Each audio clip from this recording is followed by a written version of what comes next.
There are no heroes on the African savannah, only those who come closer to death than the others, and still manage to turn away from it one more time. Each year, this continent witnesses one of the greatest pilgrimages on Earth. More than 1 million wildebeest, hundreds of thousands of zebras, hundreds of thousands of gazelles, all pressed into one immense current of life, moving through grassland red dust, muddy rivers, marshes, and places where every footprint may be the last one they ever leave. They do not move for glory, they move for green grass, for water, for calves that can stand only minutes after birth, for an ancient urge older than memory. On that journey, every predator knows what the migrating herds know too. Whoever falls half a step behind becomes food. Pause. And that is the first law of this land. Life is not given, it is seized, dragged back, fought for one breath at a time. The question is not who is strongest. The question is who will still be standing when the sun goes down. People look at the Great Migration and see magnificence. The savannah looks at it and sees a purge. Under the light of the early season, the ground begins to tremble before the eye can even understand what is coming. Wildebeest arrive first, high-shouldered, heavy-headed, rough-bodied, as if assembled too quickly from several different animals. They are not beautiful in the way zebras are beautiful. They are not slender like gazelles. But their herds are a storm with rhythm. They hear water from far away. They smell change in the wind. They feel vibrations through the ground. And the zebras beside them move like guardians of the journey itself. With a near full-circle field of vision, they read the horizon better, catch movement in the grass faster, detect the shadow of a predator sooner. They are not kin to the wildebeest. They simply share the same silent vow, live long enough to see one more sunrise. Gazelles move along the edges, lighter, quicker, easier to leave behind. Yet the presence of all three species together creates a living network of defense, each giving the others what it alone possesses. That network, however, is not kindness. It is calculation written by nature. When hundreds of thousands of bodies move at once, the newborn, the weak, the wounded, the ones who lose the rhythm, begin to drift toward the edges of the current. And at those edges, other eyes have been waiting for a long time. Lions watch the margins. Hyenas watch the space between mother and calf. Cheetahs watch for the instant a gazelle turns the wrong way. But all the hunters of the land become smaller when the migration reaches the place where earth and water stop respecting each other's boundary. The Mara River appears quiet. That is the most frightening kind of quiet. Its water is brown, dense, seemingly idle. But just beneath the mud, a force has been waiting there almost since the age of dinosaurs. The Nile crocodile does not chase the herd. It lets the herd fall into it. A mature male may stretch beyond 6 meters and weigh more than a ton. Its back is bone-armored. Its belly hugs the riverbed. Only the eyes and nostrils show enough for the world to forget it is there. Everything about this creature has been made for a single moment, to lock shut and not let go. Its bite force rises into the tens of thousands of newtons. Its tail provides the burst. Its jaws do the rest. The whole river becomes a trap. Wildebeest stand at the edge, torn between the instinct to go forward and the species' memory of the deaths already dissolved into this water. Then one jumps. The rest crash after it. Mud erupts. Hooves strike other hooves. The cry of a calf cuts through the chaos. The river explodes. A crocodile's head surges up. A body disappears as though the water itself erased it from the world. But the turning point of the migration is not death. It is a scale of continuation. Each year, enormous numbers fall. It sounds like disaster. Yet those deaths feed the grass again, feed crocodiles, vultures, hyenas, bacteria in the soil, and the next wave of green that rises after the rains. The blood that sinks into the land does not end a story. It starts another one. Perhaps that is why no one can stand before the migration and think only of cruelty. There is an order inside that cruelty, a severe, terrifying order. A calf born on the plains can stand within minutes. Soon after, it must walk. Not long after that, it must run. There is no true childhood on these plains. There is only a brief interval between being born and being forced to keep up. Behind the migration, the alkaline lakes blaze with another kind of endurance. Lesser flamingos, the smallest flamingos in the world, stand in water so caustic that many creatures would turn away from it. Algae and microorganisms stain them pink and orange. Their legs withstand salt.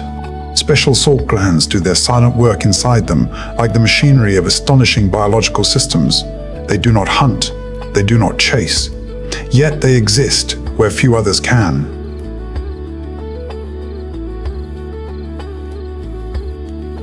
People call the Lion King. But there are creatures on these plains that do not bow to that title. The African buffalo emerges from the heat haze like a living armored vehicle. A single animal can weigh close to a ton. Thick hide, a massive neck. On its head, the horns fuse at the base into a solid bony shield across the forehead. When two mature bulls collide, nearly a ton of muscle is driven straight into that central point. The impact sounds like timber split by a hammer. In many African traditions, the buffalo is not merely wildlife. It is a symbol of a will that refuses to back down. Because this animal possesses something even many predators do not, the instinct to turn back. When one individual is attacked, the herd may reverse course and charge back in to save it. But lions know that well. They do not attack the whole herd head-on. They look for the isolated one. An old bull, a large but inexperienced youngster, a male forced away from the circle of protection. The lionesses begin their work, the way they always do, divide the angles, use the wind, tighten the pressure. They are far smaller than the buffalo. A mature buffalo may outweigh a lioness several times over. In theory, one clean horn strike is enough to end the hunt at once. So the lions do not hunt by theory, they hunt by tactics. One grabs the shoulder, another bites at the hind leg. A third waits for the precise second the giant loses balance. The hunt is no longer a short explosion. It becomes a battle of endurance. Grass breaks beneath hooves. Dust rises around them. The heavy breathing of buffalo and lion fills the heat. Then comes the reversal. From behind, the black wall returns. Buffalo do not abandon one another easily. They become a moving fortress, pushing their horns outward and placing weaker bodies at the center. The force of hundreds of kilograms of muscle surging back toward the lions is enough to make even the killers of zebra and wildebeest retreat. In a moment, the hunt changes direction. The supposed victim becomes the force of counterattack. This is where the plains overturn, one of the oldest assumptions a viewer brings into the scene. Prey is not always the weaker side. There are moments when prey is the most dangerous thing in the entire frame. But the story does not end with the lionesses. There is still a young male lion standing his ground. He has no pride yet, no territory, no roar big enough to summon an answer. To become a ruler, he must pass through trials like this. Buffalo are one of the harshest tests of courage the plains can offer. One slip, one horn through the belly, one mistimed step, and the life of the animal that dreamed of a throne ends before anyone ever learns his name. On the savannah, power is rarely given. It is tested through risk. Many thrones begin in the blood of those who never lived long enough to claim one. And while the lions are still panting around their rare kill, the broken cackles of spotted hyenas have already begun to travel through the air. Hyenas are not the clumsy scavengers people like to describe. They are relentless predators, social hunters, living in matriarchal clans with strict internal order. A clan may number from a few individuals to many dozens. Their jaws are strong enough to crush bone, taking what other species leave behind. They do not chase like a cheetah. They wear down. They press. They wait for another creature to make the mistake. On the plains, during birthing season, they target newborn wildebeest with ruthless efficiency. A calf falls. The mother turns back. Horns thrust outward. Sometimes maternal courage saves the young. Sometimes it only delays death by seconds. And above it all, broad wings are already circling. Lappet-faced vultures, white-backed vultures, the cleaners of the savannah, do not wait for a drumbeat. They read the air. They see death from immense distances. The largest can spread wings nearly 3 meters wide. Their beaks are strong enough to tear through the toughest hides, opening carcasses for smaller scavengers to follow. Elephant, buffalo, antelope, rhino. All of them eventually require these cold laborers so that death does not become disease. On the plains, nothing is wasted. Death is assigned. It is a form of order that can feel unbearable when seen through emotion, yet horrifyingly precise when seen through the logic of an ecosystem. This is not the clumsy accident of a few million years retold with elegant language. It is a machine too tight, too exact, too merciless, and too enduring for anyone to stand before it without sensing the presence of a design larger than the creatures within it. If buffalo teach lions about the force of the many, then the rest of the savanna still holds giants that do not need large herds to force predators aside. Yet in the greatest bodies of all, vulnerability reveals itself in ways no one expects. Some animals change the ground simply by passing over it. The African elephant is one of them. A full-grown adult may weigh well over 6,000 kilograms and stand close to 4 meters tall. When it moves, the earth does not tremble because of rage. It trembles because of mass. Even the largest predators on the savanna, including lions, understand that a fully grown elephant has almost no natural enemies. Yet the elephant's strength is not mere size. It is also the trunk. A structure made of tens of thousands of muscle bundles, capable of uprooting trees, lifting weight, stroking a calf, or hurling away whatever comes too close. It lies in the memory of the matriarch, who leads the herd back to waterholes their ancestors dug years before. It lies in the low-frequency language that travels to the ground farther than a cry, carrying warning as well as grief. An elephant herd does not simply live on the savanna. It reshapes the savanna through its movement, and yet the turning point lies here. Even a creature nearly untouched by predators survives more through memory than through violence. When drought comes, the matriarch does not win with tusks or bulk. She wins by remembering. The root, the marsh. The patch of earth is still damp beneath the dust. It is hard to watch such a thing and not feel that there is a perfection at work beneath the muscle. A species weighing tons places the fate of the herd in the memory of one old female. Its survival is not placed in claws or fangs. It is placed in remembrance. The rhinoceros takes the opposite path.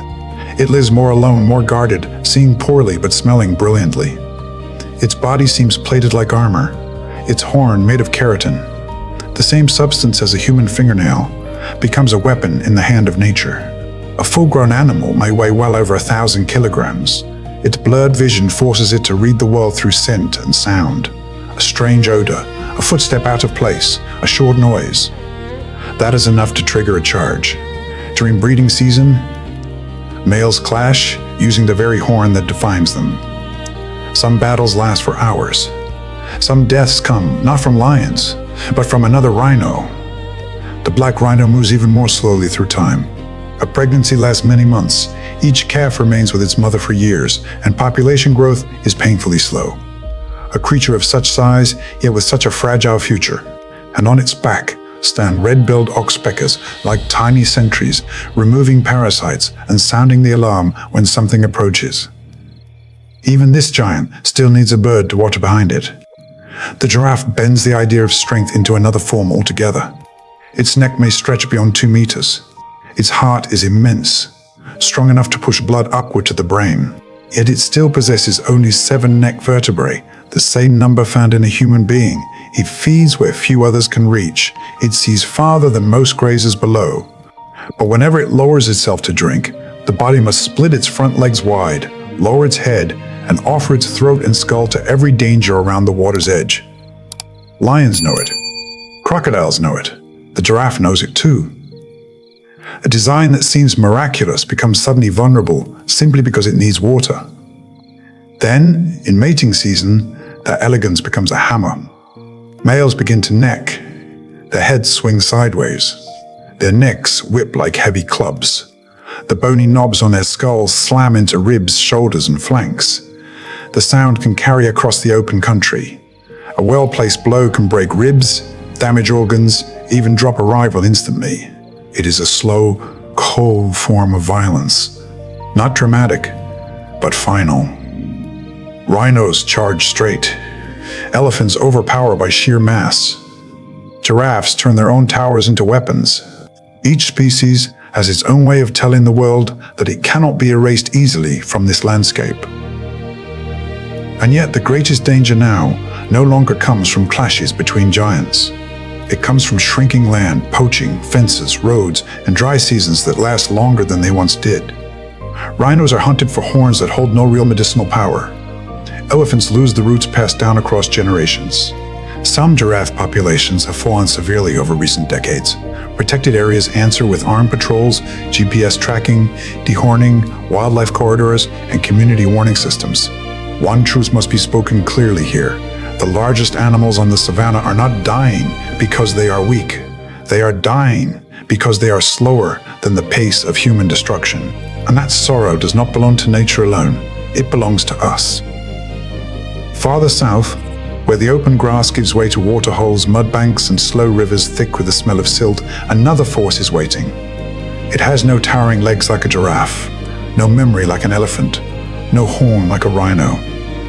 It needs only water deep enough to conceal most of its body.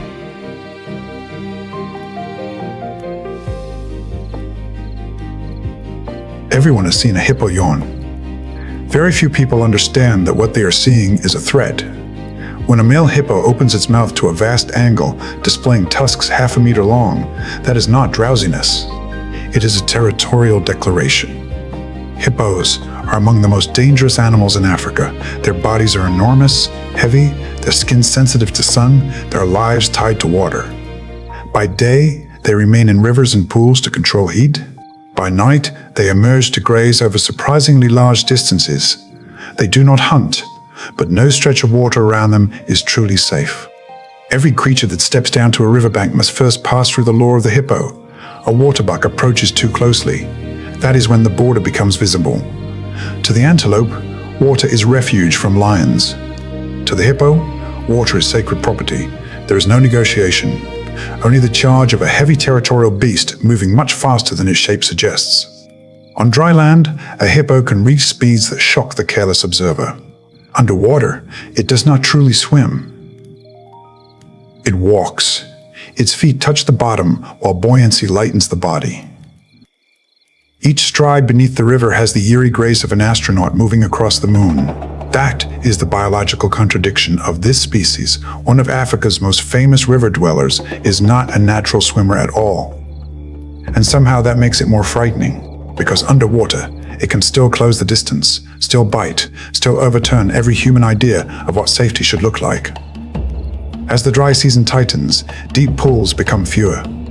Tension among males rises with it. The air fills with the stink of dung flung by whipping tails. Their roaring calls travel both above and through the water. The dominant male keeps the best ground. The loser lowers his head and accepts a posture of submission. There is no permanent peace here, only brief silences between surges of conflict. And in the midst of that tightening world, new life still begins. After months of pregnancy, a female separates from the pod. The calf is born in water and must rise at once for its first breath. In the first weeks, mother and calf live apart so they can imprint one another's smell, calls, and rhythm. But that isolation is not peace. It is the span of time in which a newborn stands exposed to danger from nearly every direction. Underwater, crocodiles wait. On land, lions watch the night. Even within hippo society itself, calves may be threatened by dominant males seeking to erase the bloodline of another. The life of a newborn hippo therefore has no truly safe phase. It has only layers of danger stacked one atop the next. The mother's single mistake, a widening gap between calf and herd, an overcrowded riverbank, a flood rising too quickly, or a crocodile's head lifting from the brown water without warning. The mother will use her whole body as a shield, but there are times when even that shield is not enough. Riverbanks also become places where empires crash into one another awkwardly and violently. A thirsty young lion comes too close. A rhino with poor sight wanders into forbidden ground. An elephant must drink, and the water is already owned. Encounters like these do not always end in death. Often they end in recognition of limits.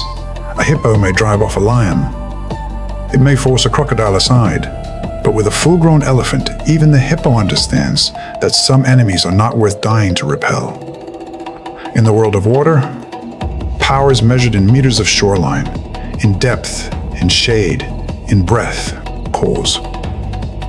Perhaps that is why the sight of a still hippo in a river always carries unease. The unease comes not from movement, but from the knowledge that beneath the surface waits a law utterly different from the law of grass. And beyond the mud, where the wind cuts through shorter grass and the river's thin, smaller creatures are refining their own strategies. Not every life is built around weight.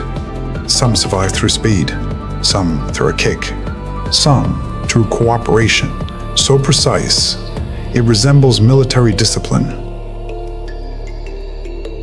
The Maasai ostrich is a contradiction in motion. The largest bird in the world, flightless. And that is exactly why it dominates the plains in its own way. A male can stand nearly 3 meters tall and weigh well over 100 kilograms. Its pink-red neck burns against black plumage. The female is softer in color, fading into the heat like dry grass. Its eyes, among the largest of all land animals, scan vast distances. Its two-toed legs allow it to maintain extraordinary speed across open country. Yet the ostrich does not survive by running alone. When driven too close, a kick from one of those legs can deal devastating injury. It is a species that lives by seeing first and reacting first. On these plains, being the first to see danger can matter more than possessing teeth. The secretary bird walks through grassland like a noble in mourning, black crest trembling slightly above an upright body. Beneath that elegance is a machine built to kill snakes. It does not hurl itself into chaos. It approaches, measures, and drives its legs downward with enough force to crush a reptile's resistance in a single sequence of blows. Day after day, it crosses large sections of grassland on foot, holding territory with those same legs. In a world where so many survive by tooth and claw, the secretary bird solves danger with timing and impact. It is another reminder that creation does not repeat itself carelessly. Each species is given its own way to fight. Warthogs survive through agility and practical intelligence. Their tails stand straight like aerials when they run. By day they graze, dig for bulbs, root through soil. At the hottest hour they disappear into the abandoned burrows of aardvarks or porcupines, always backing in so that their tusks face the entrance like a built-in defense. Females and young live together in small groups. One suspicious sound is enough to send tails upright and bodies racing towards safety. They are not magnificent in the way elephants are magnificent, but the savannah cannot function without creatures like them. They trim grass, disturb soil, become prey for lions, leopards, hyenas, crocodiles. They are part of the material from which the great dramas of predation are made possible. And then there are African wild dogs, the most efficient cooperative hunters on the continent. Packs may number from around 10 to 30, sharing food not only with pups, but with injured and aging members. Their patchwork coats look like torn maps sewn back together. Their strategy is the opposite of chaos. Detect, surround, redirect the prey, force it away from the herd, maintain pressure until its legs begin to fail. They do not need the crushing bite of a hyena. They need synchronization so fine it is almost invisible. A pack of wild dogs in motion is the closest thing nature has made to a tactical unit. And yet even such skilled hunters are being reduced by habitat loss, diseases carried from domestic dogs, competition with lions and leopards, and declining genetic diversity in many populations. On the savannah, talent does not guarantee a future. It only makes the loss harder to accept when the species begins to disappear.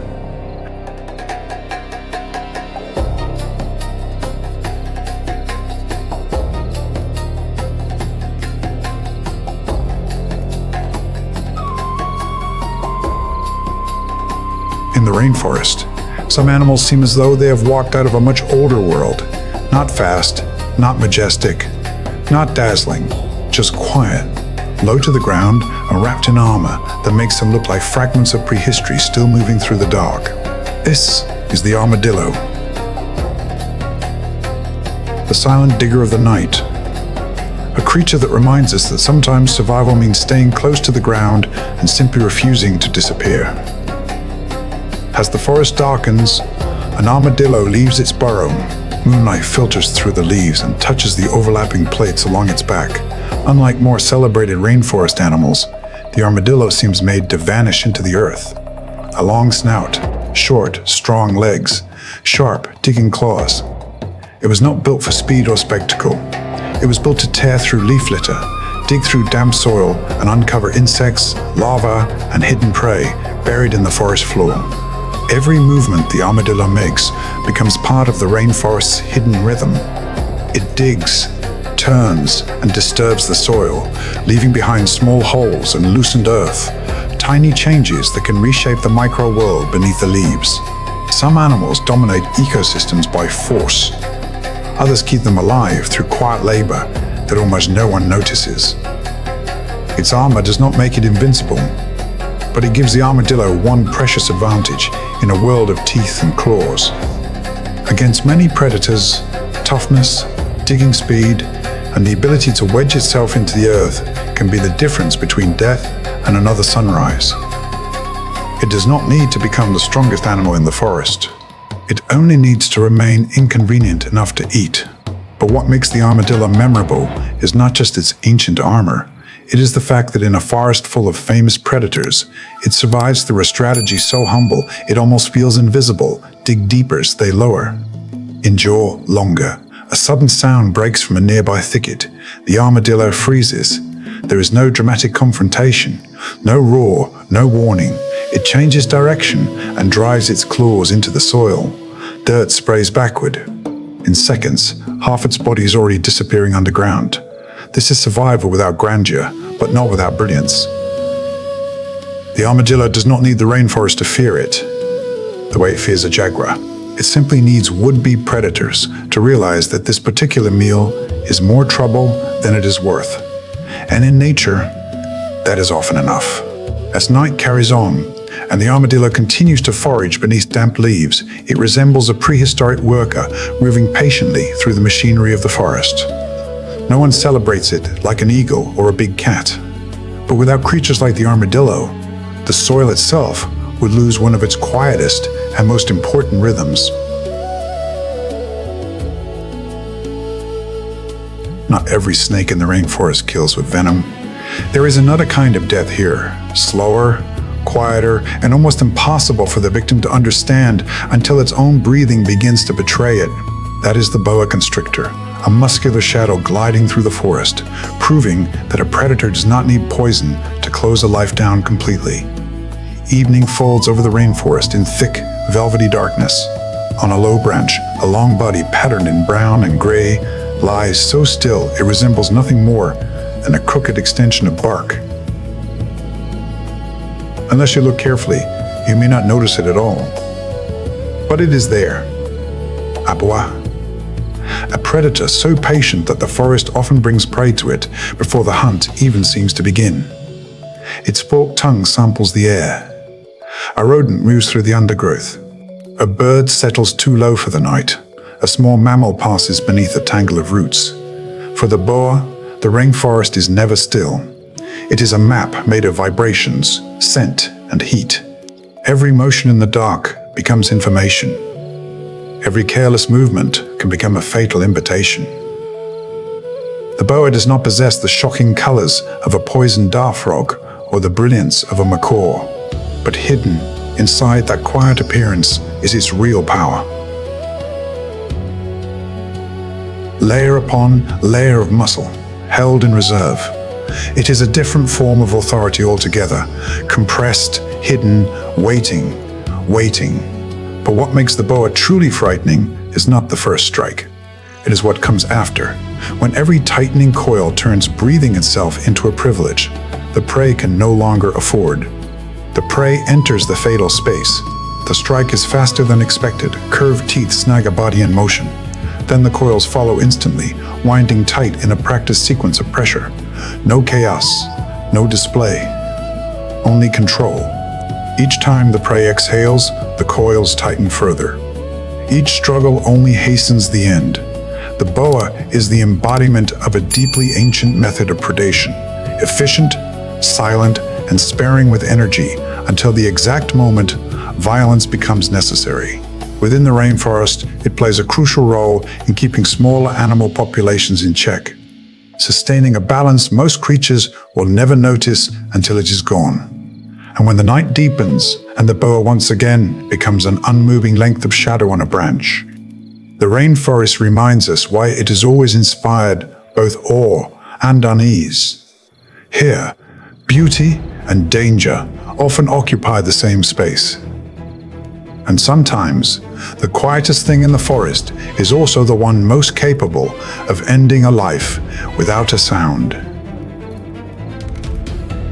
In the rainforest, the most dangerous things are not always the largest. Sometimes death wears colors so vivid, it seems unreal. On a floor of wet leaves and green moss, tiny creatures shine like drops of living paint, blue, yellow, red, orange. They're so beautiful they almost seem made to brighten the forest. But poison dart frogs were not born to be admired. They were born to be remembered, do not touch. After rain, the forest floor exhales the smell of wet soil, leaf rot, and plant resin. Between twisted roots, a tiny frog appears. It is only the size of a few fingertips, but its skin blazes with color so bold it feels almost defiant.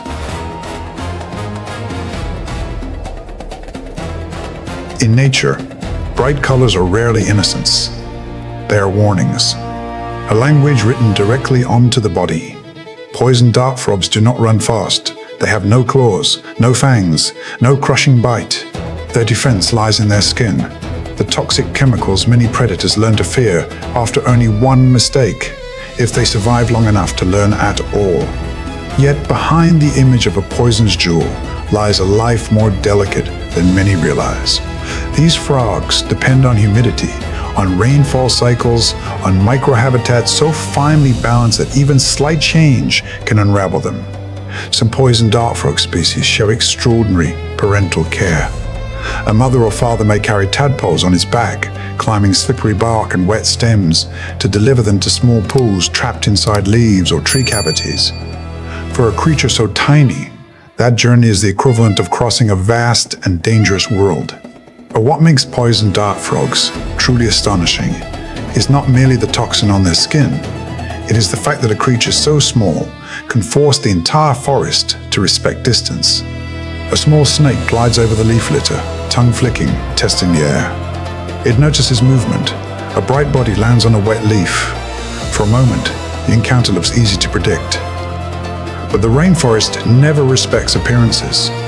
Young predators can pay dearly for underestimating beauty. And through such hard lessons, the forest learns to read color like a language. The poison dart frog proves that power in nature does not always belong to size. Some warnings are written in brightness. Some fortresses are built from chemistry.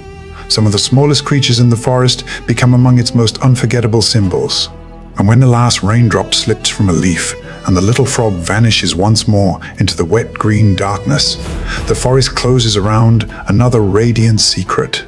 A secret so beautiful it invites touch, and for that reason becomes all the more dangerous.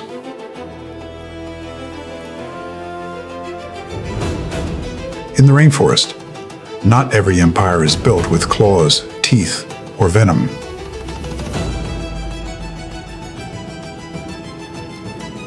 There is another empire, one so small that you could step over it without understanding what you just passed.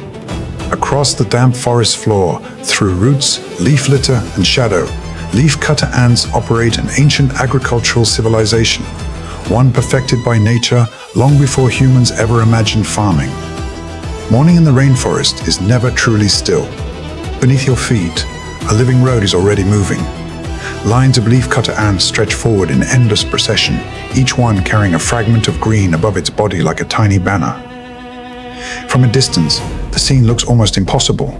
The leaves seem to be moving by themselves. The forest appears to be cutting itself apart and carrying the pieces away. But those leaf fragments are not food in the ordinary sense. Leafcutter ants do not eat the leaves directly. They farm fungus. The colony is a superorganism, where each individual is only one cell in a far greater machine. Cutters, carriers, gardeners, soldiers, nurses, deep underground, their chambers open into hidden farms and nurseries, a buried city organized with a precision so complete it feels almost cold. Some ants are soldiers, their oversized heads and powerful jaws built for defense. Some are so small they ride the leaf fragments, protecting them from parasitic flies and other attackers. Others may spend their entire lives in darkness below, never once seeing sunlight.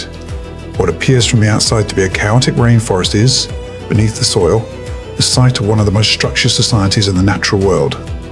But the most astonishing thing about leafcutter ants is not that they can carry loads many times their own weight. It is that each tiny body seems to live less for itself than for the colony, as though the entire nest is one single creature with millions of legs. Then, a tropical downpour crashes into the forest. The ant highway is battered. Water spills through soft earth and splashes through leaf litter. For many small creatures, such rain would mean disaster. But the ant column does not collapse. It adjusts. It reroutes. It clings and carries on. No shouted commands, no visible leader. Only collective instinct operating like a distributed mind. Leafcutter ants teach the rainforest another lesson about power. Size is not always the measure of dominance. Some empires are built from millions of tiny steps, from coordination so exact that it borders on the unbelievable. And when we watch those moving fragments of green winding across the forest floor, we are not simply looking at insects. We are watching an ancient civilization at work, carrying the machinery of its own survival on bodies no larger than blades of grass.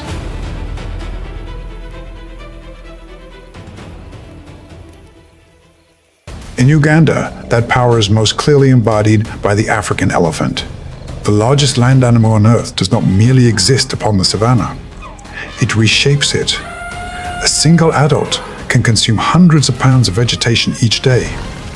Elephants topple trees, tear branches, and open clearings where sunlight can strike the earth, allowing fresh grass to rise. The lifeblood of zebra, antelope, and countless other creatures. Wherever elephants pass, the landscape itself is rewritten, but their true strength is seen most clearly when the heat becomes merciless. In the dry season, when riverbeds become nothing but burning sand and natural waterholes have nearly vanished. Elephants use their tusks and feet to dig deep into the dry channels, following memory and instinct until they reach the hidden water table beneath the scorched earth. These temporary wells do not save elephants alone. They become lifelines for countless smaller animals struggling against thirst. Without them, many creatures would die before the rains ever had a chance to return. And in that moment, one is forced to accept a deeper truth. The greatest power on this land does not always lie in the claws of the hunter, but in the ability to nurture and protect life. The social life of elephants is as magnificent as their impact on the land. A herd follows an experienced matriarch, a being who carries within her memory a map of secret water sources and safe migration routes accumulated over decades.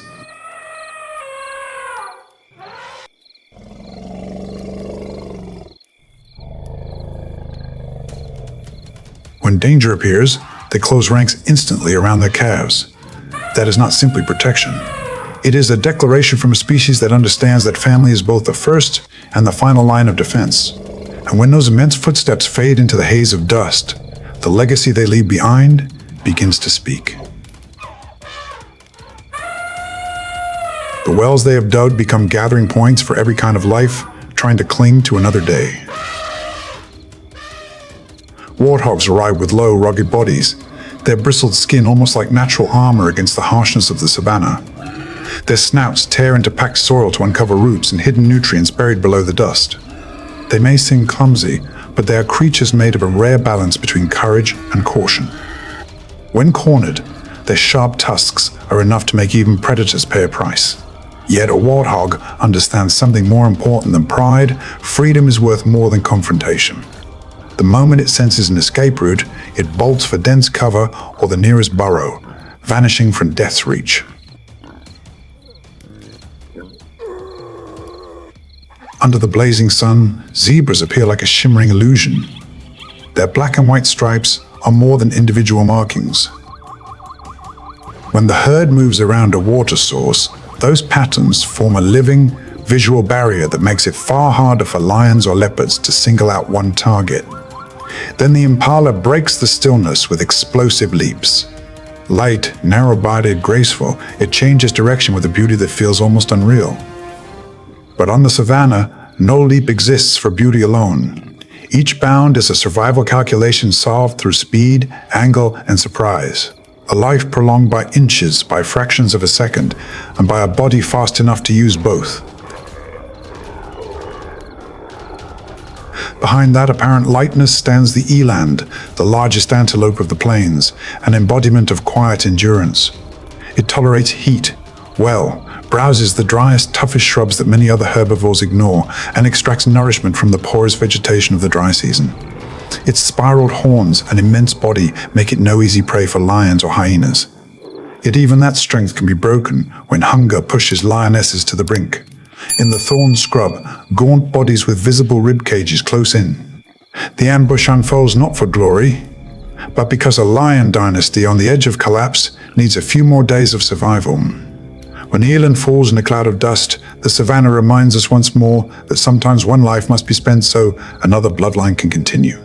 Not far away, topies stand on raised mounds like ancient sentries. They see far, react fast, and remain taut with awareness at every small ripple of danger. This is not meaningless nervousness. On these plains, seeing death a few heartbeats earlier can mean the difference between retreat and ruin. And above them all rises the Rothschild's giraffe, a living monument to composure. It feeds at a height no other herbivore can reach, moves slowly but remains constantly alert, spotting lions and leopards from extraordinary distances. If forced to defend itself, one powerful kick can make most predators reconsider. The elegance of the giraffe has never been a sign of weakness. It is simply violence held inside a body so tall that it does not need to advertise it. The savanna survives not only because some creatures know how to bite a throat, but because others know how to break branches, dig the earth, keep watch, endure the heat, eat what no one else can, and turn their bodies into shields around the young. These herbivores are not a backdrop. They are the framework holding this world together. As the heat continues to tighten its grip, even the wells dug by elephants begin to fail. The scent of distant water draws the herds away from the last scraps of safety and pulls them down toward the lower reaches of the Nile. But on this continent, a glittering surface has never meant peace. It is often only a thin skin stretched over another law, a world where the victor is not always the strongest, but the one who knows how to wait.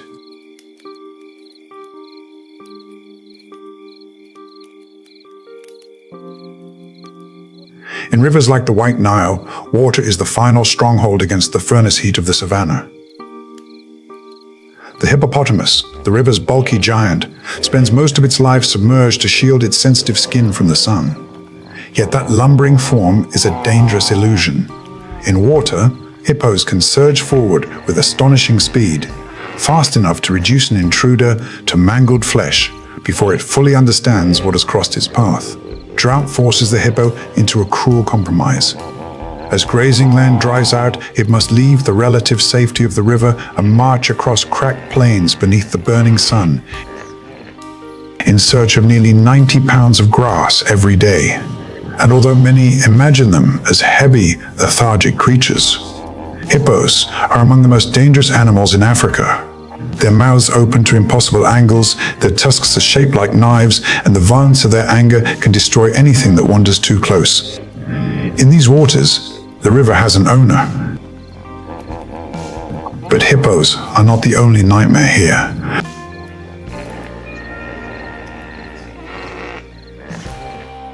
Nile crocodiles still line the banks like armored statues from another age. After large meals, they bask under the sun, not to rest, but to transform their bodies into biological furnaces, activating stomach acids powerful enough to digest almost everything from flesh and skin to hoof and bone. Lying side by side, they share heat, turning the riverbank into an immense engine of slow destruction.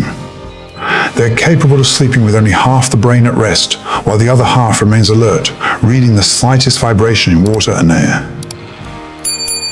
They seem motionless, yet every second, their nervous systems are tracking pressure, movement, and the smallest shift in the world around them. That stillness is not laziness. It is power, compressed and waiting for its moment. Then a force from the mainland arrives, and the entire order of the riverbank changes in an instant. A herd of elephants emerges. For them, the river is not merely a place to drink. It is a sanctuary where family bonds are renewed, where the matriarch confirms the memories she carries, where the social fabric of the herd is restored after a journey through dust and heat. The mere presence of elephants is enough to drive crocodiles back without a fight. One wise crocodile slides silently into the water. The others vanish after it, as though admitting that a greater authority has just taken command. And when the elephants take the bank, what is asserted is not only the dominance of one species, it is a deeper order. The invisible interdependence that binds all life on the savannah together. When the riverbank settles again, the story of Uganda continues through the sky. In the quieter wetlands, the shoebill appears like a relic from prehistoric time. Its bill is enormous, hard as stone. Its gaze is cold and vacant, almost inhuman. It can stand motionless among reeds for hours, so patient it seems more object than animal. But that stillness is its weapon. The instant a lungfish surfaces from the mud, that massive bill strikes with the speed of lightning. There is no drama, no flourish, only a precise ending honed by millions of years of evolution. Out on the sunlit grasslands, the secretary bird chooses a different path. It does not soar like an eagle. He walks across the earth on long, elegant legs, carrying an almost aristocratic beauty. Yet beneath that grace is a specialist executioner of the savannah's deadliest snakes. Each stomp can strike with several times its own body weight, enough to crush a skull outright. It is like a dancer performing on a stage built for death, precise, beautiful, and utterly without retreat.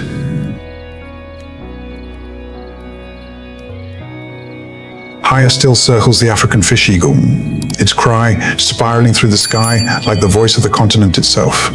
Its brilliant eyes can lock onto movement beneath the water from astonishing distances. Then it folds its wings and plunges like an arrow, lifting prey from the river with talons as sharp as blades. But when those wings come to rest in the branches, and the heat of midday thickens over Uganda, another phantom begins to move, the African leopard. While lions and cheetahs retreat in exhaustion, the leopard turns the middle of the day into opportunity. Beneath sparse shade and searing sunlight, its golden black body melts into the dry foliage. Drought demands patience from it greater than ever. It can lie for hours like a stone with eyes, watching for a young antelope or a troop of monkeys weakened by thirst. When it strikes, it tears open the silence with a short, precise burst of violence, too fast for the prey to cry out. But making the kill is only half the victory. In the hot, dry air, the scent of blood travels quickly, summoning hyenas and every other thief nearby. Without hesitation, the leopard must haul its kill into the branches, suspending its meal above the world below. On this land, survival is not only about taking food, it is about keeping it.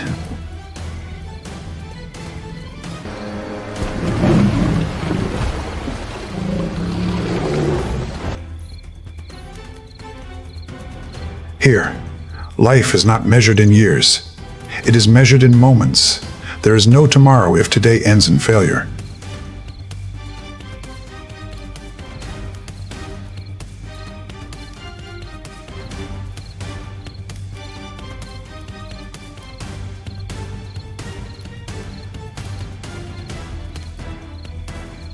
Across the vast plains of Uganda, Peace is only a passing luxury, so thin it almost does not exist.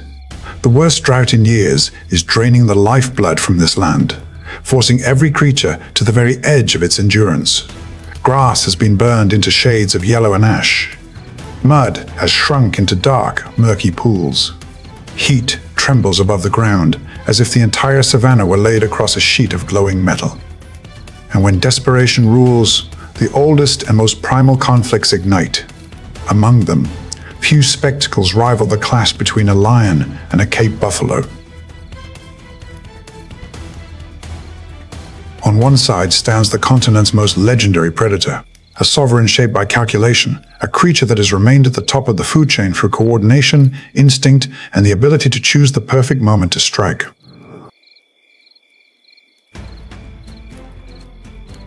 On the other stands a moving fortress weighing nearly a ton, muscle-packed like stone, horns curved like forged steel, and above all, a herd spirit strong enough to turn the hunted into a wall that fights back.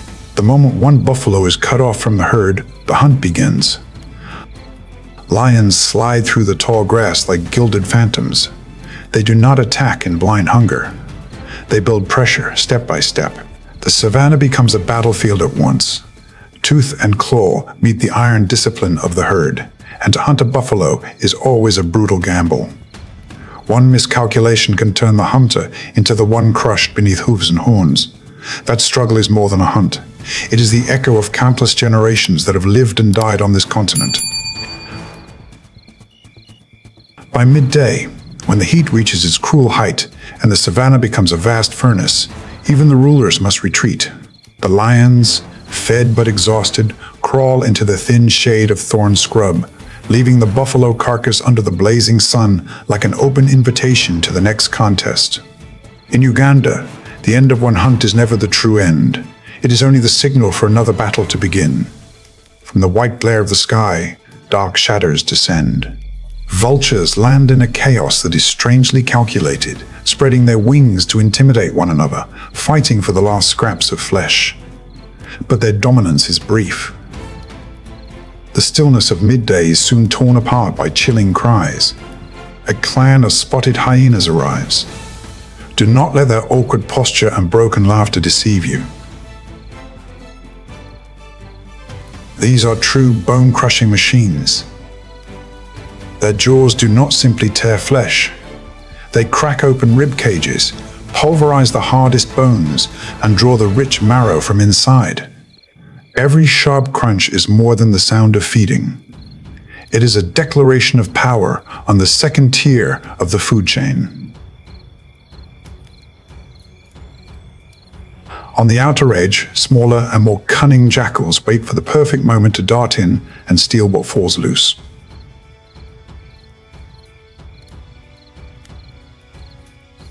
Under the searing sun, a miniature ecosystem operates with astonishing precision. Blood, flesh, bone, tendon, nothing is wasted. Death, however brutal, becomes the source of life for dozens of other creatures. It is an eternal, unforgiving cycle in which the disappearance of one body is the very thing that allows others to keep living a little longer. Uganda, then, is more than a place. It is an ancient wild kingdom where life still flows according to a primal rhythm. From its mist-veiled forests to its golden savannas and winding river valleys, every creature holds a role that cannot be replaced in nature's grand symphony. Here, nature is not a backdrop. It is a living story, told through footprints on the soil, calls from the treetops, and ripples on the river's skin. But this kingdom is changing. Survival is no longer only about adapting to the teeth and claws of predators. Every species must now face an enemy, more invisible and in some ways more devastating: a warming world. With every dawn, nature is forced to write a harsher chapter than the last. And on this land, life is beginning to understand that its greatest enemy may not be the beast hiding in the grass, but the slow, silent change that is tightening its grip on every last breath of the savanna. Leaving Uganda does not make the story gentler. It only changes its colors. If the savanna is an open stage where every creature is exposed to the light,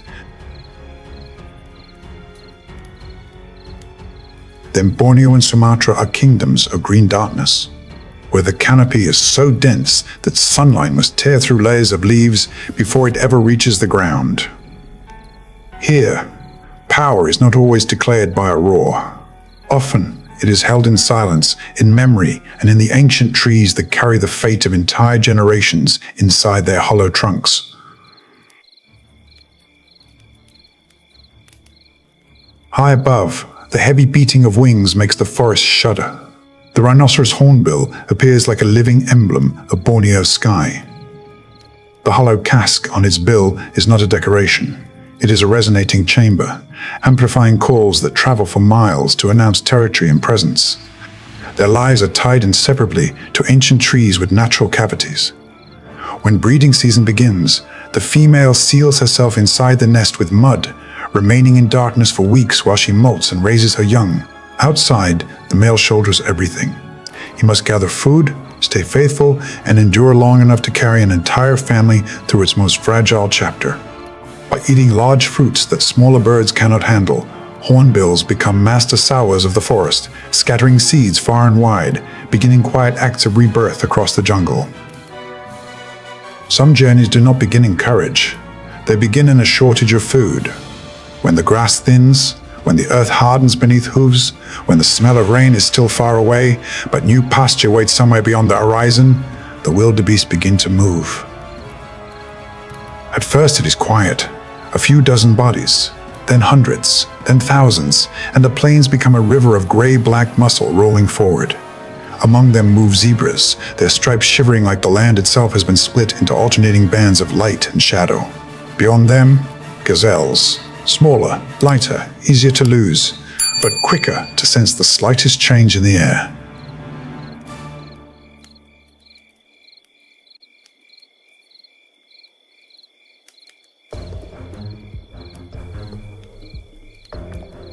Wildebeest are not built to look noble. Heavy-headed, high-shouldered, sloping toward the rear, they seem assembled from the leftover parts of several different animals. But that awkwardness hides one of the greatest machines of endurance on the savanna. They move not by elegance, but by number and persistence. Zebras serve a different role. They cut the coarse grasses first, opening access to the softer growth wildebeest prefer. Gazelles feed more selectively, always scanning beyond the meal in front of them. All three are here together for a reason. They complement one another like different pulses in the same act of survival. By day, the herd moves like one giant nervous system. Every ear flick, every sudden lifted head, every hoof stamp at the edge of the group spreads like a rumor. Lions read those rumors. Hyenas read them. Cheetahs read them. Every predator knows that when this living river passes through, the whole land changes. Opportunity rises. But so does risk. Because a large herd creates not only confusion, it creates thousands of eyes, ears, and noses. Then comes the river itself. The Mara is not just water. It is a final examination for instinct. From a distance, the surface seems calm. That calm is the frightening part.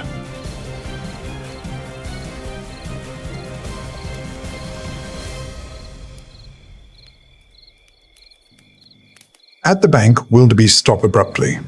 Zebras press close behind them. Gazelles keep farther to the side, legs trembling. None wants to be first.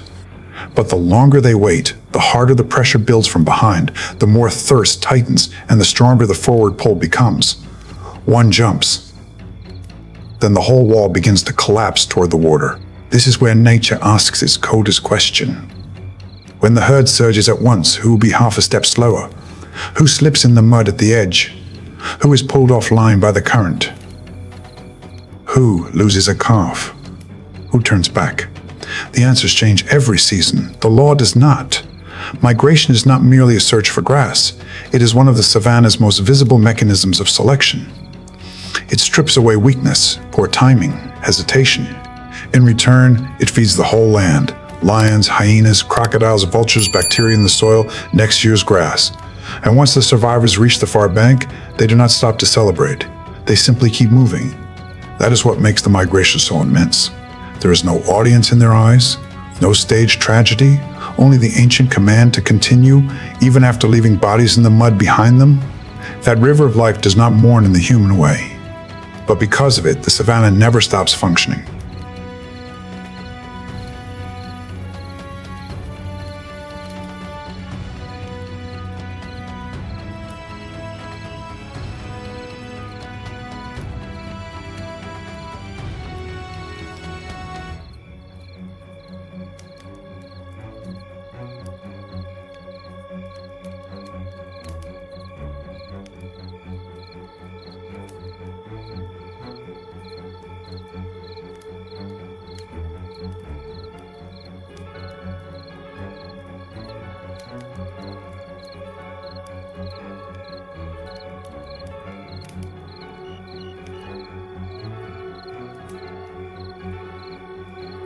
Giraffes, the tallest land animals on Earth, carry a different kind of force.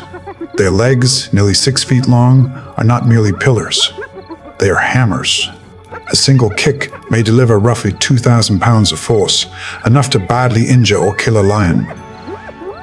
Yet what makes giraffes remarkable is not just their power, it is their calm.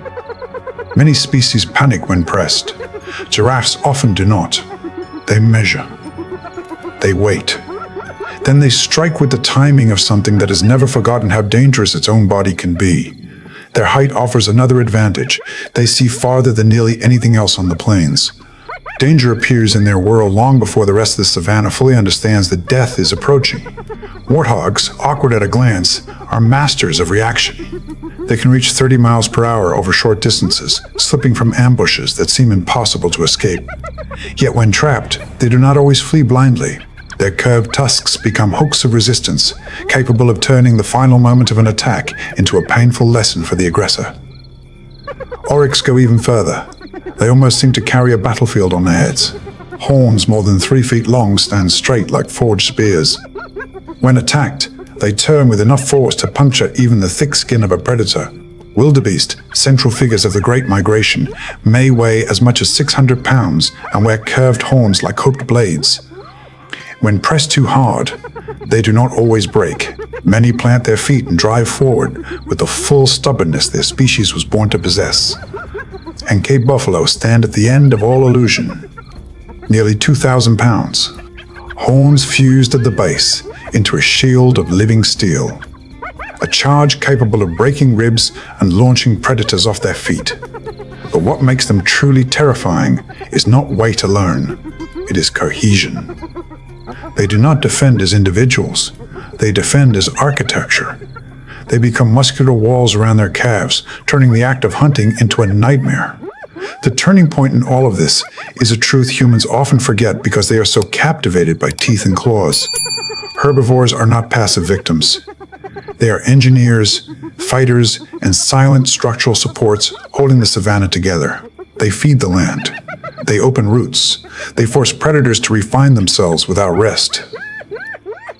And in doing so, they are shaping the evolution of the hunters, as surely as the hunters shape them. On these plains, prey is not merely defined by predation, it is defining the predator in return. Every day, every chase, every counterattack, every dry season, neither side grows alone. Some natural phenomena are more than movements across geography. They are heartbeats. The Great Migration of the African savanna is one of them.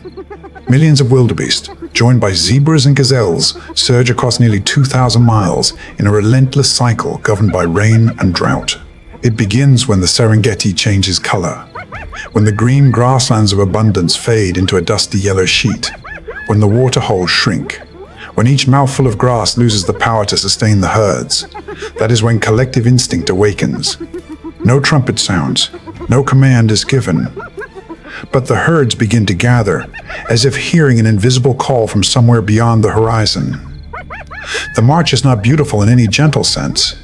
It is heavy, exhausting, and relentless. Under the burning sun, thousands of bodies walk mile after mile with no true rest. Calves are born along the way and must stand within minutes because the journey does not wait. tired bodies move together like a single wave of life rolling towards something no individual truly understands. Yet the species itself somehow remembers. Rain, fresh pasture, continuation. But migration is not only a crossing of dry land. It is also an immersion into danger. The Mara River is its greatest trial. Beneath the murky surface, giant Nile crocodiles wait for months. When the first wildebeest head plunges into the current, order vanishes in an instant. Thousands of bodies collide. Hooves hammer water like thunder. Calves cry for mothers lost in the crush. The current tears the exhausted from formation. And in the middle of that chaos, the most terrifying sound is often the soundless closing of jaws beneath the surface. Some are swept away. Others vanish between teeth rising from the brown water. Yet the most merciless truth of the migration is that it does not stop to mourn. One wave presses over the next. The herd moves on. Because the savanna does not reward hesitation, it asks only one question: can you keep going? Even those who make it to the opposite bank are not yet safe. Lions, cheetahs, and other hunters wait for the broken, the winded, the misaligned. Yet here, the sheer mass of the herd becomes its own weapon. Wildebeest turn the vulnerability of the individual into the protection of numbers. Across open country, where there is almost nowhere to hide, one animal places its entire fate in a few short seconds. The cheetah does not roar like a lion. It does not wait for darkness like a leopard. It does not depend on a large clan the way a hyena does. It needs only the right distance, ground open enough to run, and one moment when its prey loses the rhythm of its own body. Then everything detonates.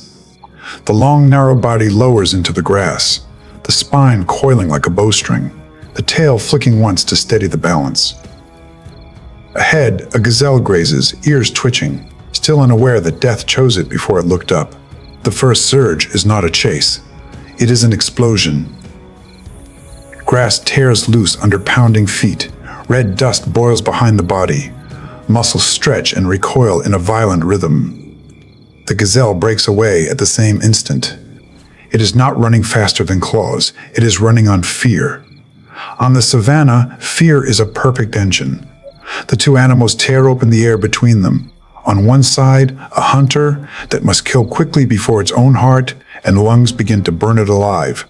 On the other, a prey animal that needs only a few more seconds to turn the predator's greatest gift into the thing that destroys it. Both are beautiful. Both are desperate. But the cheetah is a living contradiction. It is among the fastest land animals on Earth, and that very speed is also its most brutal limit. Every sprint is a gamble. Heat builds through the body. The heart hammers. The lungs seem to scrape against fire. If the first grab fails, a second chance may never come. And even after a successful kill in open country, the victory is not secure. Far above, vultures have already seen it happen. Somewhere beyond the ridge, hyenas may already have caught the scent of sweat and blood, announcing a free meal. The cheetah's greatest strength does not place it at the top of the food chain. It only gets it there faster than anyone else, then forces it to eat in fear. This is where the savanna turns expectation upside down. The fastest hunter is not always the one allowed to keep what it catches. The cheetah is built to perfection for the chase. Yet after the chase, it becomes more vulnerable than many heavier, slower animals. A lioness may steal the carcass. A clan of hyenas may force it back. Vultures descend lower. The wind shifts. And if the cheetah takes too long to recover its breath, the meal it purchased with its life may disappear before its eyes. And yet it remains. It still scans the plains with the black tear marks beneath its eyes. It still chooses the right moment, the youngest, the weakest, the route with the fewest obstacles. Its place in this system is not built on dominance. It lies in keeping the antelope alert, moving, sharp with every season. It is the blade of the savanna, not made to destroy everything, but to cut away weakness, hesitation, and bodies that can no longer keep pace with this land. And when evening falls, and a cheetah lies panting beside a gazelle it has just brought down, that is not an image of glory. It is the image of an animal that placed everything into a few brief seconds. and for now outran hunger.